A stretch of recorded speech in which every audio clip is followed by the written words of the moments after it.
ಮಹಿಮೆ. ಒಂದು ಹೊಸದಾಗಿ ಹುಟ್ಟಿದಂಥ ಮಗು, ಆ ಮಗು ತನ್ನಷ್ಟಕ್ಕೆ ತಾನು ಬೆಳಿಲಿಕ್ಕಾಗತ್ತಾ? ಆಗೋದಿಲ್ಲ. ಒಂದು ಮಗು, ಹೊಸದಾಗಿ ಹುಟ್ಟಿದಂಥ ಮಗು ತನ್ನಷ್ಟಕ್ಕೆ ತಾನು ಬೆಳಿಲಿಕ್ಕಾಗೋದಿಲ್ಲ. ಆ ಮಗುಗೆ ಸುಮಾರು ವರ್ಷಗಳು ತಂದೆ ತಾಯಿಗಳ ಸಹಕಾರ ಬೇಕು. ಇಲ್ಲ ಅಂದರೆ ಆ ಮಗು ಬೆಳಿಲಿಕ್ಕಾಗೋದಿಲ್ಲ. ಈ ಲೋಕದಲ್ಲಿ ಏನೆಲ್ಲ ವಿದ್ಯಾಭ್ಯಾಸ ಏನೆಲ್ಲ ಇದೆಯೋ ಅದು ಯಾವುದನ್ನು ಕಲಿಯೋಕ್ಕಾಗೋದಿಲ್ಲ. ಎಲ್ಲಿ ತನಕ ಅಂದರೆ ಆ ಮಗು ಒಂದು 18 ಪ್ರಾಯ ಅಥವಾ 15-16 ಪ್ರಾಯ ಆಗುವವರೆಗೆ ಆ ಮಗುವಿಗೆ ತಂದೆ ತಾಯಿಗಳ ಆಶ್ರಯ ಬೇಕು, ತಂದೆ ತಾಯಿಗಳ ಸಹಕಾರ ಬೇಕು. Price the Lord, praise the lord, hallelujah. ಆಮೇಲೆ ಆ ಮಗು ನೀವು ಬಿಟ್ಟರೂ ಕೂಡ ಬದುಕೊಳ್ಳುತ್ತೆ. ಹೇಗಾದರೂ ಮಾಡಿ ಜೀವನಕ್ಕೆ ದಾರಿ ನೋಡ್ಕೊಳ್ತಾರೆ. ಆದರೆ ವಿಶ್ವಾಸಿಗಳ ಜೀವನದಲ್ಲಿ ಸ್ವಲ್ಪ ದಿನ, ಸ್ವಲ್ಪ ವರ್ಷ, ಸ್ವಲ್ಪ ತಿಂಗಳು ಒಬ್ಬ ಸಹಕಾರಿ, ಒಂದು ಪೋಷಕರು ಅಥವಾ ಪವಿತ್ರಾತ್ಮರು ಅಂತ ಏನು ಹೇಳ್ತೀವಿ, ಅವರು 1 ತಿಂಗಳಲ್ಲ, 1 ವರ್ಷವಲ್ಲ, ಒಂದು ಮಗುಗೆ ಹೇಗೆ ತಂದೆ ತಾಯಿಗಳು ಬೇಕೋ ಆ ಮಗು ಬೆಳೆಯುವ ತನಕ ಆಮೇಲೆ ಆ ಮಗು ಬೆಳೆದು ನಿಲ್ಲುತ್ತೆ. ಆದರೆ ಒಬ್ಬ ವಿಶ್ವಾಸಿಗೆ ಪವಿತ್ರಾತ್ಮರು ಎಲ್ಲಿ ತನಕ ಬೇಕು ಅಂದರೆ, ನಾನು ನೀವು ಸಾಯೋ ತನಕ ಪವಿತ್ರಾತ್ಮರು ನಮಗೆ ಬೇಕು. Price the Lord, praise the lord. ಎಲ್ಲಿ ತನಕ ಬೇಕು? ಈ ಭೂಮಿಯಲ್ಲಿ ನಮ್ಮ ಆಯಸ್ಸು ಒಂದು 70 ಅಂತ ಇಟ್ಕೊಳ್ಳಿ.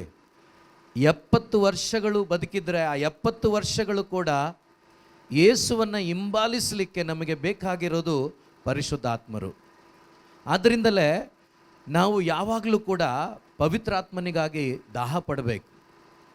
ಈಗ 4 ದಿವಸ, ಇದು 4ನೇ ದಿವಸ, ಈ 3.5 ದಿವಸಗಳು ಕಳೆದೋಯ್ತು.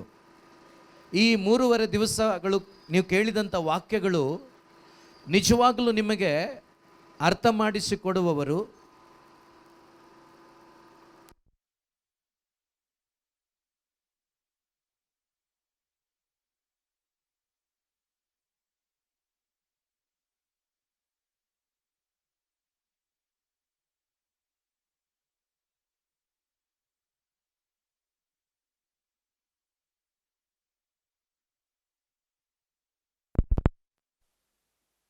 ಯೇಸುವೆ ಸ್ತೋತ್ರ, ಯೇಸುವೆ ವಂದನೆ, ಯೇಸುವೆ ಆರಾಧನೆ. ಆದ್ದರಿಂದ ನಮ್ಮ ಜೀವನದಲ್ಲಿ ಬಹಳ ಮುಖ್ಯವಾಗಿ ನಮಗೆ ಬೇಕಾದವರು ಪರಿಶುದ್ಧಾತ್ಮರು. ಈ ಪರಿಶುದ್ಧಾತ್ಮರಿಲ್ಲದೆ ಖಂಡಿತವಾಗಲೂ ಯೇಸುವನ್ನು ಹಿಂಬಾಲಿಸಲಿಕ್ಕೆ ಯಾವ ಮನುಷ್ಯನಿಗೂ ಸಾಧ್ಯವಿಲ್ಲ. ಇನ್ನು ಯೇಸುವನ್ನು ಹಿಂಬಾಲಿಸಲಿಲ್ಲವಾದರೆ ಸ್ವರ್ಗ ಅಂತೂ ಗ್ಯಾರಂಟಿ ಇಲ್ಲ, ಹೋಗ್ಲಿಕ್ಕಾಗೋದಿಲ್ಲ.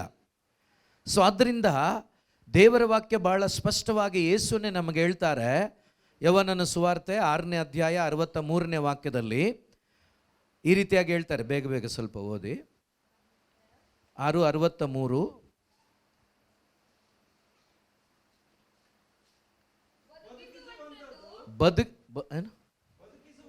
ಬದುಕಿಸುವಂಥದ್ದು ಆತ್ಮವೇ, ಮಾಂಸವು ಯಾವುದಕ್ಕೂ ಬರುವುದಿಲ್ಲ. ನಾನು ನಿಮಗೆ ಹೇಳಿರುವ ಮಾತುಗಳೇ ಆತ್ಮವಾಗಿಯೂ ಜೀವವಾಗಿಯೂ ಅವೇ. Praise the lord.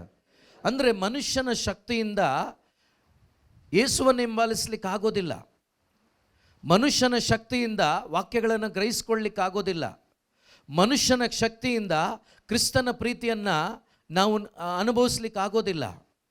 ಯಾವಾಗ ಒಂದು ವಿಶ್ವಾಸಿಯಲ್ಲಿ, ಒಬ್ಬ ಮನುಷ್ಯನಲ್ಲಿ ದೇವರ ಆತ್ಮರು ಮಾಂಸವಾಗ್ತಾರೋ, ದೇವರ ಆತ್ಮರು ಬರ್ತಾರೋ, ಅಥವಾ ಒಂದು ವಿಶ್ವಾಸಿ ದೇವರ ಆತ್ಮರನ್ನು ಪಡ್ಕೊಳ್ತಾನೋ, ದೇವರ ಆತ್ಮನ ಮುಖಾಂತರ ಅವನು ಯೇಸುವನ್ನು ಹಿಂಬಾಲಿಸಲಿಕ್ಕೆ ಸಾಧ್ಯವಾಗುತ್ತೆ.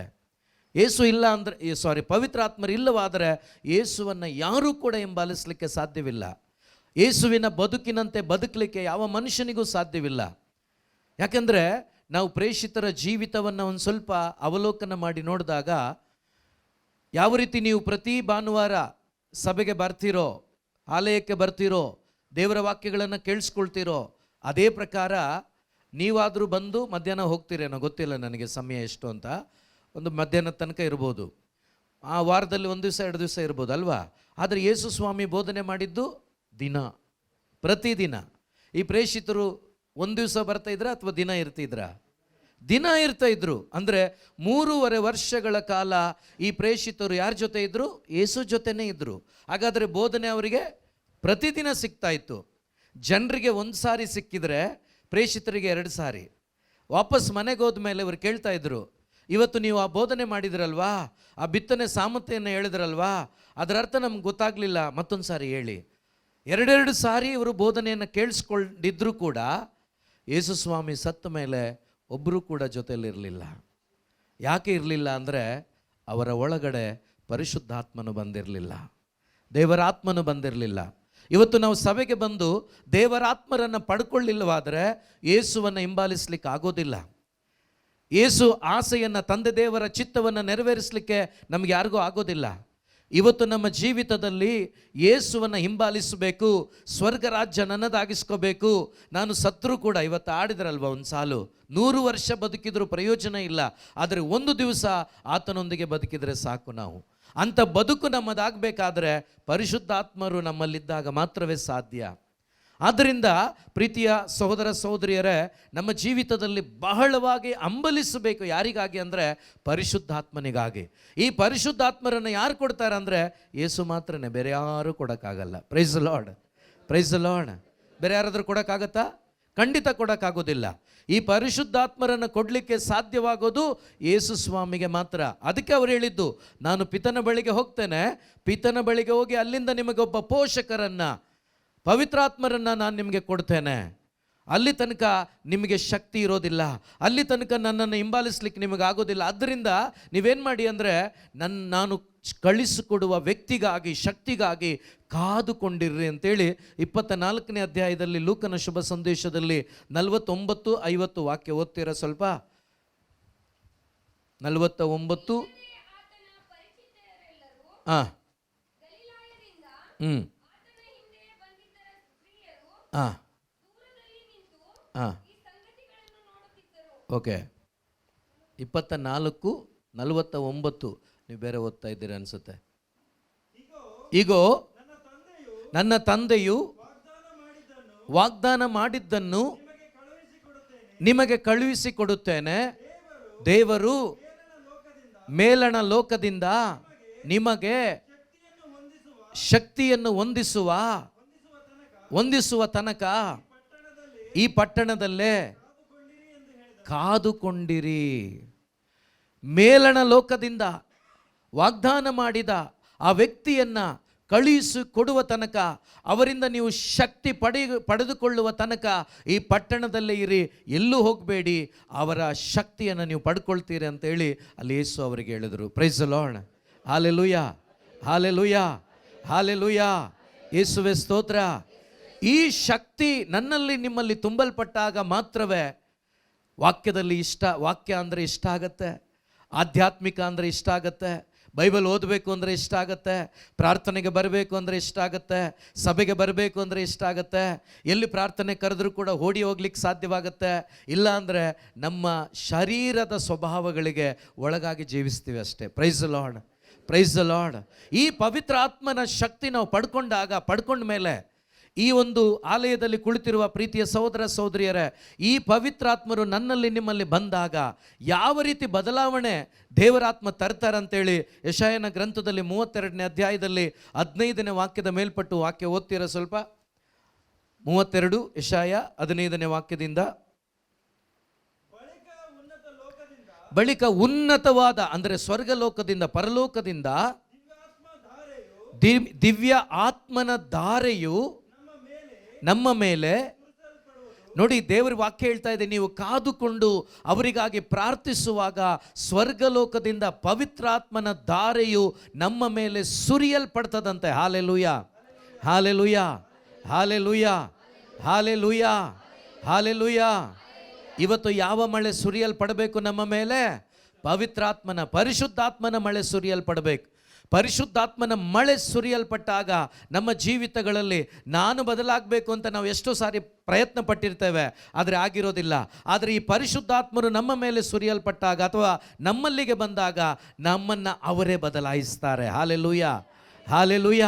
ಸೊ ಏನೆಲ್ಲ ಇದೆ ಓದಿ ಬ್ರದರಲ್ಲಿ. ಆಗ ಅರಣ್ಯವು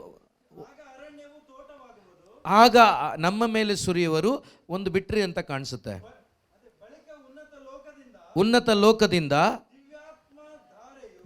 ದಿವ್ಯ ಆತ್ಮನ ಧಾರೆಯು ನಮ್ಮ ಮೇಲೆ ಸುರಿಸಲ್ಪಡುವುದು. ಆಗ ಅರಣ್ಯವು ತೋಟವಾಗುವುದು. ಈಗಿನ ತೋಟವು ಆಗಿನವರೆಗೆ ಅರಣ್ಯವಾಗಿ ಕಾಣಿಸುವುದು. Praise the Lord. Hallelujah, hallelujah. ಯಾವಾಗ ಪರಿಶುದ್ಧಾತ್ಮನ ಧಾರೆ ಅಥವಾ ಪರಿಶುದ್ಧಾತ್ಮರು ನಮ್ಮ ಒಳಗಡೆ ಅಥವಾ ನಮ್ಮ ಮೇಲೆ ಬರ್ತಾರೋ ನಮ್ಮ ಸತ್ತ ಆತ್ಮಕ್ಕೆ ಜೀವ ಸಿಗುತ್ತೆ. Hallelujah, hallelujah. ಎಲ್ಲರೂ ಸೇರಿ ಹಾಲೆಲೂಯ. ಏನು ಸಿಗುತ್ತೆ ನಮಗೆ?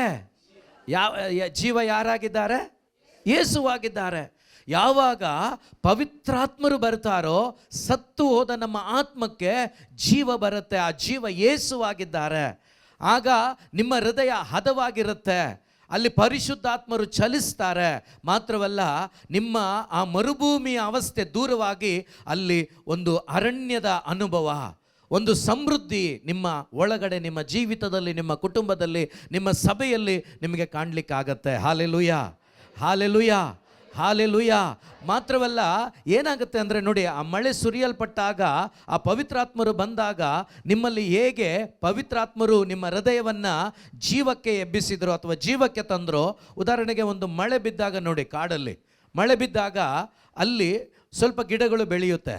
ಆ ಮಳೆ ಬೀಳ್ತಾ ಬೀಳ್ತಾ ಆ ಗಿಡಗಳು ಹೆಚ್ಚಾಗಿ ಒಂದು ಕಾಡಿನ ಅವಸ್ಥೆಗೆ ದೊಡ್ಡದಾಗಿ ಒಂದು ಕಾಡು ಕಾಣುವಂತೆ ಕಾಡಾಗಿ ಮಾರ್ಪಡುತ್ತೆ. ಅದು ಇಲ್ಲಿ ಮಳೆ ಜಾಸ್ತಿ ಬಂದಾಗ ಅಲ್ಲಲ್ಲಿ ನಾವು ಗಿಡಗಳನ್ನು ಹಾಕೋದಿಲ್ಲ ಬೀಜ, ಆದರೆ ಅದು ಅದಾಗಿ ಬೆಳೆಯುತ್ತೆ. ಅದೇ ಪ್ರಕಾರವಾಗಿ ನಮ್ಮ ಒಳಗಡೆ, ನಮ್ಮ ಹೃದಯದಲ್ಲಿ ಪರಿಶುದ್ಧಾತ್ಮರನ್ನು ಪಡ್ಕೊಂಡಾಗ ಆ ಪರಿಶುದ್ಧಾತ್ಮರು, ಪ್ರಿಯ ಸಹೋದರ ಸಹೋದರಿ, ನಮಗೆ ಜೀವವನ್ನು ಕೊಡ್ತಾರೆ. ಮಾತ್ರವಲ್ಲ, ನಮ್ಮ ಮುಖಾಂತರ ಅನೇಕರಿಗೆ ಆ ಜೀವ ನಾವು ತಲುಪಿಸಲಿಕ್ಕೆ ಸಾಧ್ಯವಾಗುತ್ತೆ. Hallelujah, hallelujah. ಓದೋಣ, ವಾಕ್ಯಗಳನ್ನು ಮುಂದುವರಿಸಿ ಓದೋಣ. ನ್ಯಾಯವು ಕಾಡಿನಲ್ಲಿಯೂ ಕೂಡ ಅಡವಿಯಲ್ಲಿಯೂ ಕೂಡ ನೆಲೆಗೊಳ್ಳುವುದು. ಧರ್ಮವು ತೋಟದಲ್ಲಿ ಇದ್ದೇ ಇರುವುದು. ನೋಡಿ, ಎಲ್ಲಿ ಪವಿತ್ರಾತ್ಮನ ಚಲನೆ ಇರ್ತದೋ, ಎಲ್ಲಿ ಪರಿಶುದ್ಧಾತ್ಮನು ಚಲಿಸ್ತಾರೋ ಅಲ್ಲಿ ಸಮಾಧಾನ ಇದೆಯಂತೆ. Praise the lord.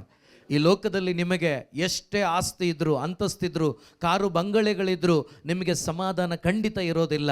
ನಿಮಗೆ ಸಮಾಧಾನ ಬೇಕಾ? ಒಂದೇ ಒಂದು ಕೆಲಸ ಮಾಡಿ, ಪರಿಶುದ್ಧಾತ್ಮನಿಗಾಗಿ ದಾಹ ಕೊಡಿ. ಪರಿಶುದ್ಧಾತ್ಮನಿಗಾಗಿ ದಾಹ ಪಡಿ. ಪರಿಶುದ್ಧಾತ್ಮರು ನಿಮ್ಮ ಒಳಗಡೆ ಬಂದಾಗ ನಿಮಗೆ ಸಮಾಧಾನ ಸಿಗ್ತದೆ ಪ್ರಿಯರೇ. ಯಾಕೆಂದರೆ ಪ್ರೇಷಿತರ ಜೀವಿತದಲ್ಲೂ ಇದೇ ಆಗಿದ್ದು. ಯೇಸು ಸತ್ತ ಮೇಲೆ ಅವರಿಗೆಲ್ಲ ಭಯ. ಏನಂತ? ಇಷ್ಟು ಶಕ್ತಿಶಾಲಿಯಾಗಿ 3.5 ವರ್ಷಗಳ ಕಾಲ ಯಾರಿಗೂ ಏನು ಮಾಡ್ಲಿಕ್ಕಾಗಿರಲಿಲ್ಲ. ಯೇಸುವನ್ನು ಏನು ಪ್ರಶ್ನೆ ಕೇಳಿದ್ರು ಉತ್ತರ ಕೊಡ್ತಾ ಇದ್ರು, ಎಲ್ಲೂ ಸಿಕ್ಕಾಕ್ಕೊಳ್ತಾ ಇರಲಿಲ್ಲ. ಆ ರೀತಿಯಲ್ಲಿ ಬದುಕಿದಂಥ ಯೇಸುವನ್ನು ಕೊಂದು ಹಾಕಿದ್ರು. ಇವರು ಕೊಂದು ಹಾಕಿದ ಮೇಲೆ ಇವರಿಗೆಲ್ಲ ಭಯ ಸ್ಟಾರ್ಟ್ ಆಯಿತು. ಇವರ ಅಂತರಂಗದಲ್ಲಿ ಭಯ ಸ್ಟಾರ್ಟ್ ಆಯಿತು. ಅಯ್ಯೋ, ಯೇಸುವನ್ನೇ ಬಿಡಲಿಲ್ಲ, ಸಾಯಿಸಿಬಿಟ್ರು, ನಮ್ಮನ್ನು ಕೂಡ ಸಾಯಿಸ್ತಾರೆ ಇವರು ಅಂತ ಹೇಳಿ ಒಂದು ಮನೆಯಲ್ಲಿ ಬಾಗಿಲಾಕ್ಕೊಂಡು ಭಯದಿಂದ ಜೀವಿಸ್ತಾ ಇದ್ರು. ಪ್ರಿಯ ಸಹೋದರ ಸಹೋದರಿ, ಯಾವಾಗ ಪರಿಶುದ್ಧಾತ್ಮರು ಇವರ ಹೃದಯಗಳಲ್ಲಿ ಬಂದು ನೆಲೆಸಿದ್ರೋ, ಇವರ ಅಂತರಂಗದಲ್ಲಿ ಬಂದು ನೆಲೆಸಿದ್ರೋ, ಇವರ ಮೇಲೆ ಬಂದರೋ, ಪ್ರಿಯ ಸಹೋದರ ಸಹೋದರಿ, ಡೋರ್ಗಳೆಲ್ಲ ಓಪನ್ ಆಯಿತು. ಯಾರು ಸಾಯಿಸ್ತಾರೆ ಅಂತೇಳಿ ಭಯ ಪಟ್ಕೊಂಡಿದ್ರೋ ಅವರ ಮಧ್ಯದಲ್ಲೇ ಅವರಿಗೆ ಬೋಧನೆ ಮಾಡಿದರು. ಏನಂತ ಗೊತ್ತಾ? ಆಕಾಶದ ಕೆಳಗೆ ಭೂಮಿಯ ಮೇಲೆ ರಕ್ಷಣೆಗೆ ಯೇಸು ನಾಮ ಬಿಟ್ಟರೆ ಬೇರೆ ಯಾವ ನಾಮ ಇಲ್ಲ. ಅದೇ ಪ್ರಕಾರವಾಗಿ ನಿಮ್ಮ ಒಳಗಡೆ ಈ ಲೋಕದ ಭಯ, ಸಾವಿನ ಭಯ, ಯಾವುದಾದ್ರೂ ಭಯಗಳು ನಿಮ್ಮಲ್ಲಿದ್ದರೆ ಪರಿಶುದ್ಧಾತ್ಮರು ನಿಮ್ಮಲ್ಲಿ ಬಂದಾಗ ಮೊಟ್ಟ ಮೊದಲನೇ ಬದಲಾವಣೆ ಏನಾಗುತ್ತೆ ಗೊತ್ತಾ? ನಿಮ್ಮಿಂದ ಭಯ ದೂರವಾಗುತ್ತೆ. Price the lord. ಏನು ದೂರ ಆಗುತ್ತೆ? ಇವತ್ತು ಅನೇಕ ರೀತಿಯ ಭಯ ಇದೆ ನಮಗೆ, ನಾವು ಹೇಳ್ಕೊಳ್ಳೋದಿಲ್ಲ ಅಷ್ಟೇ. ಅನೇಕ ರೀತಿಯಲ್ಲಿ ಭಯ ಇದೆ, ನಾವು ಹೇಳ್ಕೊಳ್ಳೋದಿಲ್ಲ. ನಿಮ್ಮಲ್ಲಿ ಪರಿಶುದ್ಧಾತ್ಮರು, ಯಾರಲ್ಲಿ ಪರಿಶುದ್ಧಾತ್ಮರು ಬರ್ತಾರೋ, ಪರಿಶುದ್ಧಾತ್ಮರು ಬಂದಾಗ ಮೊಟ್ಟ ಮೊದಲನೇದಾಗಿ ನಮ್ಮಲ್ಲಿರ್ತಕ್ಕಂಥ ಭಯ ತೆಗೆದಾಕ್ತಾರೆ ಪ್ರಿಯರೇ. ನಮ್ಮಲ್ಲಿ ಸಮಾಧಾನ ಉಂಟಾಗತ್ತೆ, ನಮ್ಮಲ್ಲಿ ಸಮಾಧಾನ ಉಂಟಾಗತ್ತೆ. ಅದರಿಂದನೇ ಪ್ರೇಷಿತರನ್ನು ಆ ಮನೆಯಲ್ಲಿ ಅವರು ಮೊದಲನೇದಾಗಿ ಕಾಣಿಸ್ಕೊಂಡಾಗ ಯೇಸು ಹೇಳ್ತಾರೆ, ಏನಂತ ಗೊತ್ತಾ? ನಿಮಗೆ ಸಮಾಧಾನ, ನಿಮಗೆ ಶಾಂತಿ ಅಂತ ಹೇಳ್ತಾರೆ. ಯಾಕಂದರೆ ಅವರ ಒಳಗಡೆ ಶಾಂತಿ ಬಿಟ್ಟು ಕಳ್ಕೊಂಡಿದ್ರು. ಅವರೆಲ್ಲ ಶಾಂತಿಯನ್ನು ಕಳ್ಕೊಂಡಿದ್ರು. ಆದ್ದರಿಂದಲೇ ಯೇಸು ಅಲ್ಲಿಗೆ ಬಂದಾಗ ಅವ್ರಿಗೆ ಹೇಳ್ತಾರೆ, ನಿಮಗೆ ಸಮಾಧಾನವಾಗಲಿ. ಅವರ ಹೃದಯಗಳು ಕಳವಳದಿಂದ ಇತ್ತು, ಭಯದಿಂದ ತುಂಬಿತ್ತು. ಅದೇ ಪ್ರಕಾರವಾಗಿ ಇವತ್ತು ನಮ್ಮಲ್ಲಿ ಕೂಡ ಅನೇಕ ರೀತಿಯ ಈ ಲೋಕದ ಭಯ ನಮ್ಮಲ್ಲಿ ತುಂಬಿಕೊಂಡಿರ್ಬೋದು. ರೋಗದ, ಸಾಲದ ಅಥವಾ ಮಕ್ಕಳ ಯಾವುದಾದ್ರೂ ಭಯ ಇರ್ಬೋದು. ನಿಜವಾಗ್ಲೂ ಪರಿಶುದ್ಧಾತ್ಮರು ನಮ್ಮೊಳಗಡೆ ಬಂದಾಗ ನಮ್ಮಲ್ಲಿರ್ತಕ್ಕಂಥ ಭಯವನ್ನು ತೆಗೆದಾಕ್ತಾರೆ, ನಮ್ಮಲ್ಲಿ ಧೈರ್ಯದ ಆತ್ಮರನ್ನು ತುಂಬಿಸ್ತಾರೆ. Praise the Lord, hallelujah. ಓದೋಣ ಅದನ್ನಾಗೇನೆ. ಶಾಂತಿ ನಿರ್ಭಯಗಳು ಧರ್ಮದ ನಿತ್ಯ ಪರಿಣಾಮವಾಗಿರುವುದು. ನನ್ನ ಜನರು ಸಮಾಧಾನ ನಿವಾಸದಲ್ಲಿಯೂ ನಿರ್ಭಯ ನಿಲಯಗಳಲ್ಲಿಯೂ ನೆಮ್ಮದಿಯ ಆಶ್ರಯಗಳಲ್ಲಿಯೂ.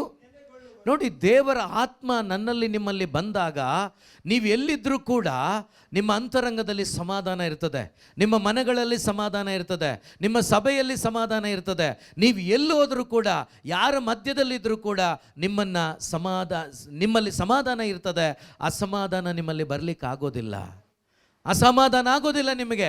ನೀವು ಯಾರ ಮಧ್ಯದಲ್ಲಿದ್ದರೂ, ಎಲ್ಲಿದ್ದರೂ ಕೂಡ, ಏನೇ ಆದರೂ ಕೂಡ ನಿಮ್ಮ ಒಳಗಡೆ ಆ ಸಮಾಧಾನವನ್ನು ತಂದು ಕೊಡುವವರು ಪರಿಶುದ್ಧಾತ್ಮರಾಗಿದ್ದಾರೆ. ದಾವೀದ ಹೇಳ್ತಾನಲ್ವಾ, 1000 ಹೆಣಗಳು 10,000 ಹೆಣಗಳು ನಿನ್ನ ಮಧ್ಯದಲ್ಲಿ ಆ ಕಡೆ ಈ ಕಡೆ ಇದ್ದರೂ ಅದನ್ನು ನೀನು ಹಾದು ಹೋಗುವಾಗಲೂ ಕೂಡ ನಿನಗೇನು ತೊಂದರೆ ಆಗೋದಿಲ್ಲ, ನಿನಗೇನು ಸಂಭವಿಸೋದಿಲ್ಲ, ನೀನು ಭಯಪಡೋದಿಲ್ಲ. ಯಾಕಂದರೆ ನಿನ್ನೊಳಗಡೆ ಪರಿಶುದ್ಧಾತ್ಮನಿದ್ದಾನೆ. ಆ ಪರಿಶುದ್ಧಾತ್ಮನು ನಿನ್ನನ್ನು ನಡೆಸ್ತಾರೆ. ಪ್ರಿಯ ಸಹೋದರ ಸಹೋದರಿ, ನಾವು ಕೂಡ ಇವತ್ತು ಈ ಸಮಯದಲ್ಲಿ ನಮ್ಮ ಹೃದಯವನ್ನು ತೆರೆದು ಇವತ್ತು ನೀವು ಪ್ರಾರ್ಥಿಸಬೇಕು. ಏತಕ್ಕಾಗಿ ಗೊತ್ತಾ? ಒಂದೇ ಒಂದು ಕಾರಣಕ್ಕಾಗಿ, ಪರಿಶುದ್ಧಾತ್ಮನಿಗಾಗಿ. ಬೇರೆ ಏನು ಕೇಳಬೇಡಿ ನೀವು ಇವತ್ತು, ಬೇರೆ ಏನು ಬಯಸಬೇಡಿ ಇವತ್ತು. ನೀವು ನಿಮ್ಮ ಒಳಗಡೆ ಪರಿಶುದ್ಧಾತ್ಮರು ನಿಜವಾಗಲೂ ಬಂದಾಗ ನಿಮ್ಮ ಹೃದಯ ಪರಿಪೂರ್ಣವಾದ ಬಿಡುಗಡೆಯನ್ನು ಹೊಂದಿಕೊಳ್ಳುತ್ತೆ. ನೀವು ಸ್ವತಂತ್ರವಾಗಿ ದೇವರ ಆತ್ಮನಿಂದ ತುಂಬಲ್ಪಟ್ಟವರಾಗಿ ದೇವರನ್ನು ಆರಾಧಿಸಲಿಕ್ಕೆ ನಿಮಗೆ ಸಾಧ್ಯವಾಗುತ್ತೆ. ಆದ್ದರಿಂದ ನೀವು ಎಲ್ಲಿದ್ದರೂ ಕೂಡ ಅಲ್ಲಿ ನೀವು ನೆಮ್ಮದಿಯಾಗಿರಲಿಕ್ಕೆ ಒಬ್ಬರೇ ಕಾರಣ ಪರಿಶುದ್ಧಾತ್ಮರು. ಬೇರೆ ಯಾರಿದ್ರೂ ಕೂಡ ನೀವು ಸಮಾಧಾನವಾಗಿರಲಿಕ್ಕೆ ಆಗೋದಿಲ್ಲ. ಕೆಲವರು ಹೇಳ್ತಾರೆ, ಸ್ವಲ್ಪ ಹಣ ಇದ್ದರೆ ಸಮಾಧಾನ, ಮಕ್ಕಳಿದ್ರೆ ಸಮಾಧಾನ, ಗಂಡ ಇದ್ದರೆ ಸಮಾಧಾನ, ಹೆಂಡತಿ ಇದ್ದರೆ ಸಮಾಧಾನ. ಪ್ರಿಯ ಸಹೋದರ ಸಹೋದರಿ, ಲೂಕನ ಶುಭ ಸಂದೇಶದಲ್ಲಿ ಬರೀ 7 ವರ್ಷ ಗಂಡನೊಂದಿಗೆ ಬದುಕಿ ವಿಧವೆ ಆಗ್ತಾಳೆ ಅನ್ನ ಎಂಬ ಸಹೋದರಿ. ಅವಳು ಬದುಕಿನ ಕಾಲ 84 ವರ್ಷ ಅವಳು ದೇವಾಲಯದಲ್ಲಿ ಬೋಧನೆ ಮಾಡ್ತಾ ಬದುಕಿದ್ಲು ಅಂತೇಳಿ, ಉಪವಾಸ ಪ್ರಾರ್ಥನೆ ಮಾಡ್ತಾ ಬದುಕಿದ್ಲು ಅಂತೇಳಿ ದೇವರ ವಾಕ್ಯ ಹೇಳುತ್ತೆ. ಹಾಗಾದರೆ 7 ವರ್ಷ ಮಾತ್ರ ಇದ್ದು ಮಕ್ಕಳಿಲ್ಲ, ಗಂಡ ಇಲ್ಲ, ಆದರೆ ಅವಳು ದೇವಾಲಯದಲ್ಲಿ ಸಮಾಧಾನದಲ್ಲಿ ಬದುಕಿದ್ಲು. ಆ ಸಮಾಧಾನಕ್ಕೆ ಕಾರಣ ಯಾರು ಗೊತ್ತಾ? ಪವಿತ್ರಾತ್ಮರು, ಪರಿಶುದ್ಧಾತ್ಮರು. ಯಾರಿದ್ರೂ ಸಮಾಧಾನ ಸಿಗೋದಿಲ್ಲ, ಯಾರಿದ್ರೂ ನೀವು ಜಯಭರಿತವಾಗಿ ಜೀವಿಸ್ಲಿಕ್ಕೆ ಆಗೋದಿಲ್ಲ, ಯಾರಿದ್ರೂ ಕೂಡ ಯೇಸುವನ್ನು ಹಿಂಬಾಲಿಸ್ಲಿಕ್ಕೆ ಆಗೋದಿಲ್ಲ. ನಿಮ್ಮ ಜೀವನ ಯೇಸುವನ್ನು ಹಿಂಬಾಲಿಸಲಿಕ್ಕೆ ಆಗೋದು ನೀವು ಯೇಸುವನ್ನು ಹಿಂಬಾಲಿಸ್ಲಿಕ್ಕೆ ಆಗೋದು ಯಾವಾಗ ಅಂದರೆ ಪರಿಶುದ್ಧಾತ್ಮರನ್ನು ಹೊಂದಿಕೊಂಡ ಮೇಲೆ, ಪವಿತ್ರಾತ್ಮರು ನಮ್ಮಲ್ಲಿ ಬಂದ ಮೇಲೆ. ಆದ್ದರಿಂದ ಪ್ರಿಯ ಸಹೋದರ ಸಹೋದರಿ, ಇವತ್ತು ನಾವು ಒಬ್ಬೊಬ್ಬರು ಕೂಡ ಪರಿಶುದ್ಧಾತ್ಮನಿಗಾಗಿ ಮಾತ್ರವೇ ದಾಹ ಪಡೋಣ. ಯೇಸುವೆ, ನಿನ್ನನ್ನು ಹಿಂಬಾಲಿಸಬೇಕು. ನೀವು ಹೇಗೆ ತಂದೆ ಚಿತ್ತವನ್ನು ನೆರವೇರಿಸಿದ್ರೋ ಅದೇ ಪ್ರಕಾರ ನಾನು ಕೂಡ ಯೇಸುವಿನ ಮಾತನ್ನು ಕೇಳಿ ನಿಮ್ಮ ಚಿತ್ತವನ್ನು ನೆರವೇರಿಸಬೇಕು. ನನ್ನ ಶಕ್ತಿಯಿಂದ ಆಗೋದಿಲ್ಲ, ನನ್ನ ಬಲದಿಂದ ಆಗೋದಿಲ್ಲ, ನಿಮ್ಮ ಆತ್ಮನ ಶಕ್ತಿಯಿಂದ ಮಾತ್ರವೇ ಸಾಧ್ಯ. ನನಗೆ ನಿಮ್ಮ ಪರಿಶುದ್ಧಾತ್ಮರಿಂದ ತುಂಬಿಸ್ರಿ, ನನ್ನಲ್ಲಿ ನಿಮ್ಮ ಪರಿಶುದ್ಧಾತ್ಮರನ್ನು ತುಂಬಿಸ್ರಿ ಅಂತೇಳಿ ನೀವು ಮಕ್ಕಳು ಕೇಳುವಾಗೆ ಕೇಳಿದ್ರೆ ಖಂಡಿತ ಕೊಡ್ತಾರೆ. ಪ್ರಿಯರೇ, ನಾವು ಆದಿಕಾಂಡದಲ್ಲಿ ಒಂದು ಸಹೋದರಿಯನ್ನು ನೋಡ್ತೀವಿ, ಆಗರಳು. ಪ್ರಿಯರೇ, ಆಗರಳನ್ನು ಅಬ್ರಾಮ ದೇವರ ಮಾತನ್ನು ಕೇಳಿ ಕಳಿಸ್ಬಿಡು ಅಂತ ಹೇಳ್ತಾರೆ ದೇವರು. ಆಗ ಅವಳು ಹೊರಟು ಬಿಡ್ತಾಳೆ, ಮಗುವನ್ನು ಎತ್ಕೊಂಡು, ಇಸ್ಮಾಯಿಲನನ್ನು ಎತ್ಕೊಂಡು ಹೋಗ್ಬಿಡ್ತಾಳೆ. ಹೋಗುವಾಗ ಆ ಅರಣ್ಯ ಮಾರ್ಗದಲ್ಲಿ, ಆ ಮರುಭೂಮಿಯಲ್ಲಿ ಹೋಗುವಾಗ ಆಕೆಯ ಬಳಿ ಇದ್ದ ಸ್ವಲ್ಪ ನೀರು ಖಾಲಿಯಾಗೋಗ್ತದೆ. ಖಾಲಿ ಆಗೋದಾಗ ಆ ಮಗುವನ್ನು ಸ್ವಲ್ಪ ದೂರ ಮಲಗಿಸಿ ಆ ಮಗು ಸಾಯುವ ಪರಿಸ್ಥಿತಿಯಲ್ಲಿರ್ತದೆ. ಈಕೆ ಕೂಡ ಗೋಗರಿತಾಳೆ, ಅಳುತ್ತಾಳೆ. ಪ್ರಿಯ ಸಹೋದರ ಸಹೋದರಿ, ಆ ಆಗರಳು ಕೇಳಲಿಲ್ಲವಾದರೂ ಕೂಡ ಅವಳ ಆ ಮೊರೆಯನ್ನು, ಅವಳ ಆ ಒಂದು ಸಾವು, ಇನ್ನೇನು ಸಾಯ್ತಾಳೆ ಅವಳು. ಅಂಥ ಪರಿಸ್ಥಿತಿಯಲ್ಲಿ ದೇವದೂತ ಕಾಣಿಸಿಕೊಂಡು ಅವಳ ಕಣ್ಣನ್ನು ಓಪನ್ ಮಾಡಿ ನೋಡಿ ಈಗ ಅಂತ ಹೇಳುವಾಗ ಅಲ್ಲಿ ಒಂದು ಪಕ್ಕದಲ್ಲೇ ಒಂದು ಬಾವಿ ಇರುತ್ತೆ, ನೀರಿನ ಬಾವಿ. ಒಂದು ಸಹೋದರಿ ದೇವರ ಮಗಳೇನೂ ಅಲ್ಲ, ಈಗ ಆ ಮಗಳಿಗೆ ಅಷ್ಟು ಸಹಾಯ ಮಾಡೋದಾದರೆ ದೇವರು ಆ ಮಗಳ ಸಾವನ್ನು ಬಯಸದೆ, ಆ ಮಗುವಿನ ಸಾವನ್ನು ಬಯಸದೆ ಅವರಿಗೆ ಜೀವವನ್ನು ಕೊಡಬೇಕು ಅಂತೇಳಿ ಅಲ್ಲೇ ಒಂದು ಬಾವಿಯನ್ನು ಉಂಟು ಮಾಡಿ ಅದರಿಂದ ನೀರನ್ನು ಕೊಟ್ಟು ಅವರ ಜೀವವನ್ನು ಉಳಿಸಿದ ದೇವರು, ಅವರ ಮಕ್ಕಳಾದ ನಾವು ನನಗೆ ಪರಿಶುದ್ಧಾತ್ಮರು ಬೇಕು ಅಂತ ಕೇಳುವಾಗ ಕೊಡದೇ ಇರ್ತಾರಾ? ಕೊಡ್ತಾರಾ? ಯಾವಾಗ ಕೊಡ್ತಾರೆ? ಯಾವಾಗ ಕೊಡ್ತಾರೆ? ನೀವು ಕೇಳಿದರೆ ಇವತ್ತು ಕೊಡ್ತಾರೆ. Price the Lord, praise the lord. ನಿಮಗೆ ನಂಬಿಕೆ ಇದ್ದರೆ ಇವತ್ತು ಸಿಗುತ್ತೆ. ಹಾಲೆಲೂಯ. ಪಡ್ಕೊಂಡಿದ್ದವರು ಹೆಚ್ಚಿಸ್ಕೊಳ್ಳಿ, ಪಡ್ಕೊಂಡಿಲ್ಲವಾದರೆ ಇವತ್ತು ಕೇಳಿ, ಖಂಡಿತ ಯೇಸು ಕೊಡ್ತಾರೆ. ಯಾಕೆಂದರೆ ಯೇಸುಗೆ ಸಮಯ ಬೇಕಾಗಿಲ್ಲ. ನಿಮ್ಮ ಹೃದಯದ ಹಂಬಲ ಹೇಗಿರುತ್ತೋ, ನಿಮ್ಮ ಹೃದಯದ ದಾಹ ಹೇಗಿರುತ್ತೋ, ಆ ದಾಹಕ್ಕೆ ತಕ್ಕ ಹಾಗೆ ಖಂಡಿತವಾಗಲೂ ನೀವು ಹಂಬಲಿಸಿ ಕೇಳುವುದಾದರೆ ಖಂಡಿತವಾಗಲೂ ಕೊಡ್ತಾರೆ. ಯಾಕೆಂದರೆ ಹೇಳಿದಂಥ ದೇವರು ನಂಬಿಗಸ್ತರು, ಅವರು ಹೇಳಿದ್ದನ್ನು ಮಾಡುವ ದೇವರಾಗಿದ್ದಾರೆ. ಲೂಕನ ಶುಭ ಸಂದೇಶ 11ನೇ ಅಧ್ಯಾಯ 11, 12, 13 ವಾಕ್ಯ. ಲೂಕನ ಶುಭ ಸಂದೇಶ 11ನೇ ಅಧ್ಯಾಯ 11, 12, 13 ವಾಕ್ಯ ಓದೋಣ. ನಿಮ್ಮಲ್ಲಿ ತಂದೆಯಾದವನು ಮೀನನ್ನು ಕೇಳುವ ಮಗನಿಗೆ ಮೀನು ಕೊಡದೆ ಕೊಡ್ತೀರಾ? ನೀವು ಸುಮ್ಮನೆ ಇರೋದು ನೋಡಿದ್ರೆ ಕೊಡ್ತೀರೇನೋ? ಮತ್ತೆ ಮಾತಾಡಿ, ಕೊಡ್ತೀರಾ? ನಿಮ್ಮ ಮಕ್ಕಳು ಮೀನು ಕೇಳಿದ್ರೆ ಹಾವು ಕೊಡ್ತೀರಾ? ಕೊಡಲ್ಲ. ಬೇಕಾದರೆ ಆ ಮೀನನ್ನು ಬೇಯಿಸಿ ಕೊಡುವಾಗ ಮುಳ್ಳೇನಾದರೂ ಚುಚ್ಕೊಬಿಡುತ್ತೇನೋ ಅಂತೇಳಿ ಮುಳ್ಳೆಲ್ಲ ಬಿಡಿಸಿ ತಿನ್ನಿಸ್ತೀವಿ. ಅಷ್ಟು ಪ್ರೀತಿ ಮಕ್ಕಳು ಅಂದರೆ ನಮಗೆ. ನಿಮ್ಮ ಮಕ್ಕಳಿಗೆ ನೀವೇನು ಜೀವ ಕೊಡಲಿಲ್ಲ, ಏನು ಕೊಟ್ಟಿದ್ದೀರಾ? ಜೀವ ಕೊಟ್ಟಿದ್ದೀರಾ? ಯಾವಾಗ ಕೊಟ್ರಿ? ಸ್ವಲ್ಪ ಸರಿಯಾಗಿ ಅರ್ಥ ಮಾಡ್ಕೋಬೇಕು ನಾವು ದೇವರ ವಾಕ್ಯಗಳನ್ನು. ಜೀವ ಕೊಡೋಕ್ಕಾಗತ್ತಾ? ಜೀವ ಕೊಡೋಕ್ಕಾಗಿದ್ದಿದ್ರೆ ಹೊಟ್ಟೆಯಲ್ಲಿ ಸತ್ತೋಗಿದ್ದಾರಲ್ಲ ಎಷ್ಟೋ ಮಕ್ಕಳು. ಕೊಡೋಕ್ಕಾಗಲ್ಲ. ಜೀವ ಕೊಡ್ಲಿಕ್ಕಾಗೋದು ಯಾರಿಗೆ? ಯೇಸುಗೆ ಮಾತ್ರ. ಮತ್ತು ತಂದೆ ತಾಯಿಗಳು ಏನು ಕೊಟ್ಟಿದ್ದಾರೆ? ಜನ್ಮ ಕೊಟ್ಟಿದ್ದಾರೆ ಅಷ್ಟೇ. ಈಗ ಜನ್ಮ ಕೊಟ್ಟ ತಂದೆ ತಾಯಿಗಳು ನನ್ನ ಮಗನಿಗೆ ನನ್ನ ಮಗಳಿಗೆ ಮುಳ್ಳು ಚುಚ್ಕೊಬಿಟ್ರೆ ಅಯ್ಯೋ ಬೇಡಪ್ಪ ಅಂತೇಳಿ ಬಿಡಿಸಿ ತಿನ್ನಿಸ್ತೀವಿ. ಹಾಗಾದರೆ ಜೀವನೇ ಕೊಟ್ಟ ದೇವರು ನನಗೆ ನಿನ್ನ ಪರಿಶುದ್ಧಾತ್ಮರು ಬೇಕು ಅಂತ ಕೇಳುವಾಗ ಕೊಡದೇ ಇರ್ತಾರಾ? ಯೋಚನೆ ಮಾಡಿ. ಇವತ್ತು ಕೊಡ್ತಾರೆ. Price the Lord, praise the lord. ನಿಮ್ಮಲ್ಲಿ ನಿಜವಾಗಲೂ ಹೃದಯದಲ್ಲಿ ದಾಹ ಇದ್ದರೆ ಖಂಡಿತವಾಗಲೂ, ಯಾರಿಗೆ ದಾಹ ಇದೆಯೋ ಖಂಡಿತವಾಗಲೂ ದೇವರು ಆ ಜಲವನ್ನು ಕುಡಿಸ್ತಾರೆ. Hallelujah, hallelujah. ಸೊ ಓದಿ ಬ್ರದರ್, ಓದಿ. ಅಥವಾ ಚೇಳನ್ನು ಕೊಡುವನೆ. ಮುಂದೆ, ಹಾಗಾದರೆ ನಾವೆಲ್ಲ ಏನಾಗಿದ್ದೀವಂತೆ? ಈ ಲೋಕದಲ್ಲಿ ನಾವು ಎಷ್ಟೇ ಒಳ್ಳೆಯವರಾಗಿದ್ದರೂ ದೇವರ ಮುಂದೆ ಕೆಟ್ಟವ್ರೆ. Praise the Lord, praise the Lord. So ಇಡೀ ಪ್ರಪಂಚ ಯಾರೆಲ್ಲ ಇದ್ದಾರೋ ನಾವು ಕೆಟ್ಟವ್ರೆ. ಒಳ್ಳೆಯವರು ಅಂತ ಹೇಳಿ ಅವರೇ ಹೇಳ್ಕೊಂಡ್ರೆ ಅವ್ರು ದೇವ್ರನ್ನೇ ಮೋಸ ಮಾಡ್ತಾರಂತೇಳಿ, ಅವರೇ ಮೋಸ ಮಾಡ್ಕೊಳ್ತಿದ್ದಾರೆ ಅಂತೇಳಿ. ಸೊ ಕೆಟ್ಟವರಾದ ನೀವೇ, ಇಡೀ ಲೋಕದಲ್ಲಿ ಪ್ರತಿಯೊಬ್ಬರು ಕೆಟ್ಟವರೇ. ಓದಿ. ನೀವು ನಿಮ್ಮ ಮಕ್ಕಳಿಗೆ ಒಳ್ಳೊಳ್ಳೆದನ್ನ ಪದಾರ್ಥಗಳನ್ನು ಕೊಡಬಲ್ಲವರಾದರೆ ಪರಲೋಕದಲ್ಲಿರುವ ಪರಿಶುದ್ಧನಾದ ಒಳ್ಳೆಯ ತಂದೆಯು ತನ್ನನ್ನು ಬೇಡಿಕೊಳ್ಳುವವನಿಗೆ ಎಷ್ಟೋ ಹೆಚ್ಚಾಗಿ ಏನು ಕೊಡ್ತಾರಂತೆ? ಜೋರಾಗಿ ಏನು ಕೊಡ್ತಾರಂತೆ? Hallelujah, hallelujah. ಪರಲೋಕದಲ್ಲಿರುವ ಒಳ್ಳೆಯ ತಂದೆಯನ್ನು ಯಾರೆಲ್ಲ ಕೇಳ್ಕೊಳ್ತಾರೋ ಆ ತಂದೆ ನಮಗೆ ಏನು ಕೊಡ್ತಾರಂದರೆ ಪರಿಶುದ್ಧ ಆತ್ಮರನ್ನು, ಯೇಸುವಿನ ಆತ್ಮರನ್ನು ಕೊಡ್ತಾರಂತೆ. ಹಾಲೆಲೂಯ. ಇದನ್ನೇ ಮತ್ತಾಯನ ಶುಭ ಸಂದೇಶದಲ್ಲಿ ಯೇಸು ಹೇಳಿದ್ದು 7:7 ಕೇಳಿರಿ, ಕೇಳಿರಿ. ನಾವು ಅವಾಗ ನಾನು ತಿಳ್ಕೊಂಡಿದ್ದು ಅವಾಗ ಏನು ಗೊತ್ತಾ? ಕೇಳ್ರಿ ಅಂತ ಹೇಳಿದ್ದಾರೆ. ಏನು ಕೇಳಿದ್ರು ಕೊಡ್ತಾರೆ. Price the Lord, praise the lord, hallelujah. ಇವತ್ತು ಬೋಧನೆ ಕೂಡ ಅದೇ ಆಗಿದೆ ಅಲ್ವಾ? ನೀವು ಕೇಳ್ರಿ, ಏನು ಬೇಕಾದರೂ ಕೇಳ್ರಿ, ಕೊಡ್ತಾರೆ. ಏನು ಬೇಕಾದರೂ ಕೊಡೋದ ದೇವರು. Price the lord. ಅವ್ರು ಕೇಳಿದ್ದು ಪವಿತ್ರಾತ್ಮರನ್ನು, ಅವ್ರು ಕೇಳಿದ್ದು ಪರಿಶುದ್ಧಾತ್ಮರನ್ನು, ಅವ್ರು ಕೇಳಿದ್ದು ಸ್ವರ್ಗದ ನಿಧಿಯನ್ನು, ಅವ್ರು ಕೇಳಿದ್ದು ಪರಲೋಕದ ಸತ್ಸಂಬಂಧವನ್ನು. ಆದರೆ ನಾವು ಅದನ್ನು ಕೇಳಲ್ಲ. ದೇವರು ಹೇಳಿದ್ದಾರೆ, ಯಾರೋ ಒಬ್ರು ಹೇಳ್ಕೊಟ್ರು, ನೀವೇನು ಕೇಳಿದ್ರು ಕೊಡ್ತಾರೆ. ಕಾರ್ ಕೇಳಿ ಕಾರ್ ಕೊಡ್ತಾರೆ, ಬಂಗ್ಲೆ ಕೇಳಿ ಬಂಗ್ಲೆ ಕೊಡ್ತಾರೆ. Price the lord, hallelujah. ನೆನ್ನೆ ನಾನು ಹೇಳ್ದಂಗೆ ಸೈತಾನ ಕೊಡ್ಬೋದು ಅಷ್ಟೇ. ದೇವ್ರ ಚಿತ್ತ ಇದ್ದು ದೇವ್ರ ಹತ್ರ ತಗೊಳ್ಳಿ. ಸೈತಾನ್ನಿಂದ ಪಡ್ಕೊಂಡು ಆಮೇಲೆ ಸ್ವಲ್ಪ ದಿವಸ ಸಮಾಧಾನವಾಗಿ ಇರ್ತೀರಾ ಅಂದ್ಕೊಂಡು ಆಮೇಲೆ ಒದ್ದಾಟ ಶುರುವಾಗುತ್ತೆ. Price the lord, hallelujah. ಆದ್ದರಿಂದ ಇಲ್ಲಿ ಯೇಸು ಹೇಳ್ತಿದ್ದಾರೆ, ಪರಲೋಕದಲ್ಲಿರುವ ನನ್ನ ತಂದೆ ಕೇಳಿಕೊಳ್ಳುವ ಪ್ರತಿಯೊಬ್ಬನಿಗೆ ಪರಿಶುದ್ಧ ಆತ್ಮರನ್ನ ಕೊಡ್ತಾರೆ. Price the Lord, hallelujah. ಈ ಪರಿಶುದ್ಧಾತ್ಮರನ್ನ ಪಡ್ಕೊಂಡ ಪ್ರೇಷಿತರು ಸಾಕ್ಷಿಗಳಾದರು. ಈ ಪರಿಶುದ್ಧಾತ್ಮರನ್ನ ಪಡ್ಕೊಂಡ ಪ್ರೇಷಿತರು ಸುವಾರ್ತಿಕರಾದರು. ಈ ಪರಿಶುದ್ಧಾತ್ಮರನ್ನ ಪಡ್ಕೊಂಡ ಪ್ರೇಷಿತರು ಇಡೀ ಲೋಕದ ಕಟ್ಟ ಕಡೆಗೆ ಹೋಗಿ ಯೇಸುವೆ ರಕ್ಷಕ, ಯೇಸುವಿನಿಂದ ಮಾತ್ರವೇ ರಕ್ಷಣೆ ಅಂತೇಳಿ ಸುವಾರ್ತೆಯನ್ನು ಸಾರಿದರು. Hallelujah, hallelujah.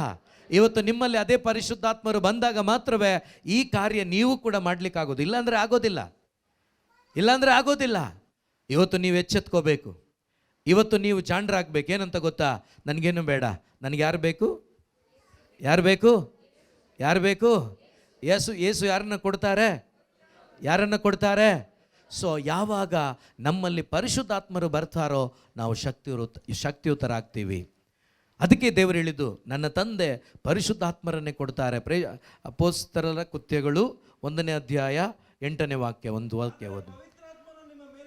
ಆದರೆ ಪವಿತ್ರಾತ್ಮನು ನಿಮ್ಮ ಮೇಲೆ ಬರಲು ನೀವು ಬಲವನ್ನು ಹೊಂದಿ ಜೆರುಸಲೇಮಿನಲ್ಲಿಯೂ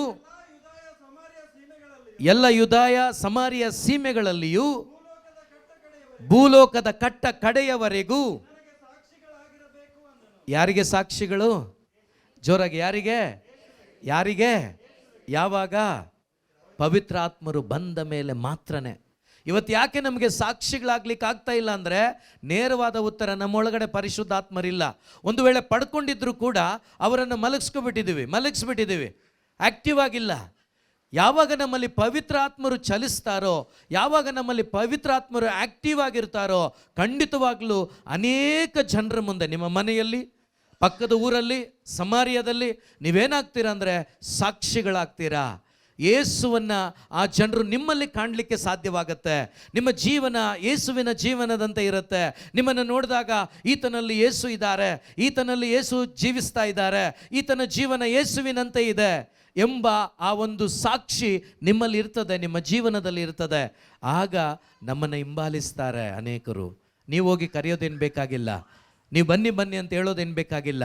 ನಿಮ್ಮ ಸಾಕ್ಷಿ ಜೀವನ, ನಿಮ್ಮ ಪರಿಶುದ್ಧವಾದ ಜೀವನ, ಆ ಜೀವನವನ್ನು ನೋಡುವಾಗ ನಿಮ್ಮನ್ನು ಬಂದು ಕೇಳ್ತಾರೆ ಅಥವಾ ನಿಮ್ಮನ್ನು ಹಿಂಬಾಲಿಸ್ತಾರೆ.